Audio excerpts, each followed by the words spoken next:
Hello વિદ્યાર્થી મિત્રો, સ્વાધ્યાય 8.1નો દાખલા નંબર 8.1નો દાખલા નંબર 8 આપણે જોઈએ.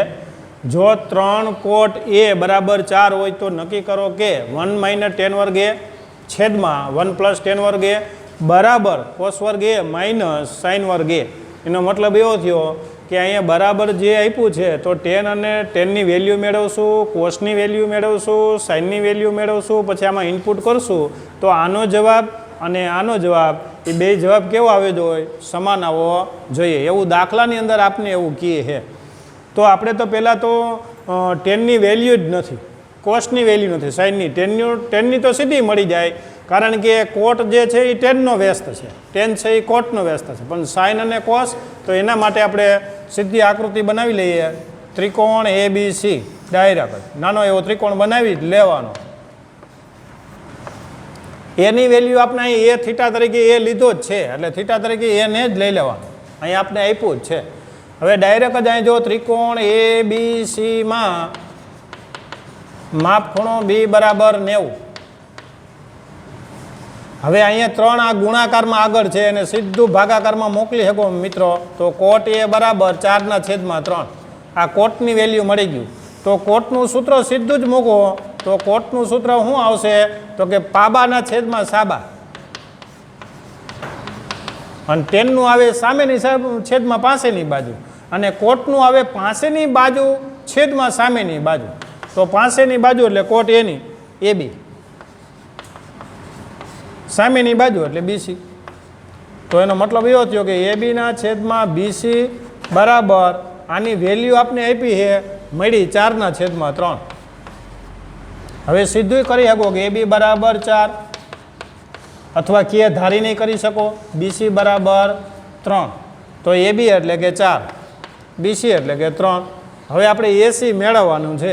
તો પાયથાગોરસનો નિયમ મુજબ કરણનો વર્ગ બે બાજુના વર્ગોનો સરવાળો.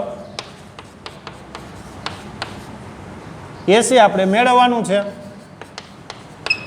ABની વેલ્યુ આપણી પાસે છે 4 અને BCની વેલ્યુ આપણી પાસે છે 3. 4નો વર્ગ 16 અને 3નો વર્ગ 9. 4નો વર્ગ 16 અને 3નો વર્ગ જે છે બરાબર છે 9. તો 16 ને 9 સરવાળો કરશો એટલે 25 થશે. તો 80નો વર્ગ બરાબર 25. તો 80 બરાબર શું મળશે ખાલી? તો 80 25 કોનો વર્ગ છે? તો કે 5નો વર્ગ. તો 80 આપણે મળશે 5. ત્યાં મૂકી દેવાના 5. હવે આપણે મેળવવાનું છે તો પહેલાં તો ટેનની વેલ્યુ મેળવી લ્યો, જે જરૂર હોય તો tan A બરાબર, તો એનું સૂત્ર જ સીધું છે સામેની બાજુ છેદમાં પાસેની બાજુ.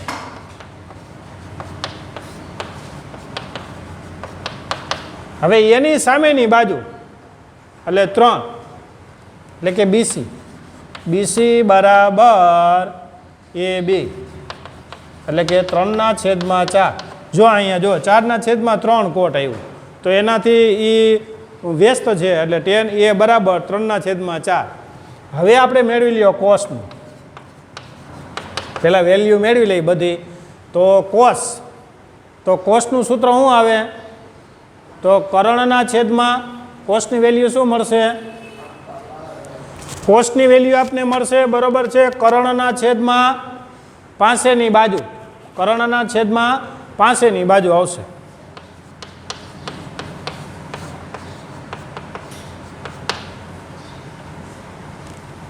તો કર્ણ બરાબર છે મિત્રો, આ કોસ નથી. આ કોની વેલ્યુ છે મિત્રો? કયો તો આ કોની વેલ્યુ છે? આ કોનો વ્યસ્ત છે? કોસ છે. તો સીનો તો સેકનો વ્યસ્ત છે. તો તમે જો આમ મૂકશો તો તમારો આન્સર ખોટો આવશે. તો આનો મતલબ એવો થયો કે પાસેની બાજુ છેદમાં કર્ણ. જો મિત્રો આવી ભૂલ કરતા હોય છે. તો પાસેની બાજુ છેદમાં કર્ણ. તો પાસેની બાજુ શું આવશે? હવે જુઓ, કોસ એની પાસેની બાજુ કોસ એની પાસેની બાજુ AB અને કર્ણ સીધી વેલ્યુ મૂકવું 4/5. તો 4/5. હવે સાઇનની મૂકી દો મિત્રો. જોજો આગળ ભૂલ થાય એવી ભૂલ ન થાય. અહીંયા શું આવશે? તો કે પાસેની બાજુ હતું, હવે સામેની બાજુ છેદમાં કર્ણ આવશે.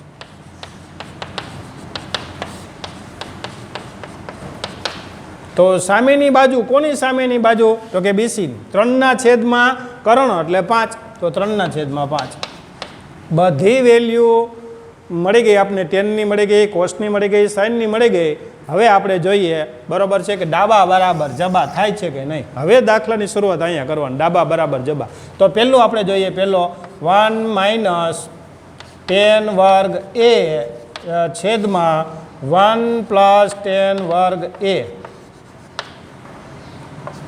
તો 1 માઇનસ ટેનની વેલ્યુ ઇનપુટ કરો તો ટેનની વેલ્યુ 3ના છેદમાં 4 અહીં છેદમાં કાંઈ ના હોય તો 1 મૂકી શકો અને એનો વર્ગ છે મિત્રો ભૂલતા નહીં અહીંયા પણ છેદમાં પણ વર્ગ છે પણ ઉપર પ્લસ છે નીચે માઇનસ ઉપર માઇનસ છે ને નીચે છે એ પ્લસ છે બસ હવે 1ના છેદમાં 1 એટલે 1ના છેદમાં 1 જ 3નો વર્ગ 9 અને 4નો વર્ગ 16 એ જ રીતના છેદમાં 1 છેદમાં 1 પ્લસ 3નો વર્ગ 9 16 અને 4નો વર્ગ 16 હવે ચોકડી ગુણાકાર આપણે આગળના દાખલામાં કર્યું એમ જ ચોકડી ગુણાકાર તો 16 એકુ 16 9 એકુ 9 છેદમાં 16 અહીંયા નહીં સમય મિત્રો અહીંયા લખવું પડશે આગળ 16 એકા 16 9 એકુ 9 માઇનસ અને છેદનો ગુણાકાર 16 એકુ 16 એના છેદમાં અહીંયા પણ એવું 16 એકુ 16 પ્લસ 9 એકા 9 અને 16 એકુ 16 બરાબરની નીચે જ બરાબર આવેલા જાઓ તો 16માંથી 9 જાય મિત્રો કેટલા વધશે 16માંથી 9 જાય તો 7 તો 7ના છેદમાં 16 અહીંયા પણ 16 ને 9 25 તો 25ના છેદમાં 16 હવે છેદનો છેદ જો એને ગુણાકાર કરવો હોય તો આને છેદનો છેદ અંશમાં જાય તો જે છેદનો છેદ હોય એ અંશમાં વહી જાય અને છેદ અહીંયા રહી જાય એટલે કે 25ના છેદમાં 16 છે ને તો 16ના છેદમાં 25 થઈ જાય એટલે કે 7ના છેદમાં 25 આનો જવાબ મળ્યો 7ના છેદમાં 25 મિત્રો જોજો એ જ રીતના હવે આનો જવાબ થઈ જવો જોઈએ જોઈએ આ બાજુ મિત્રો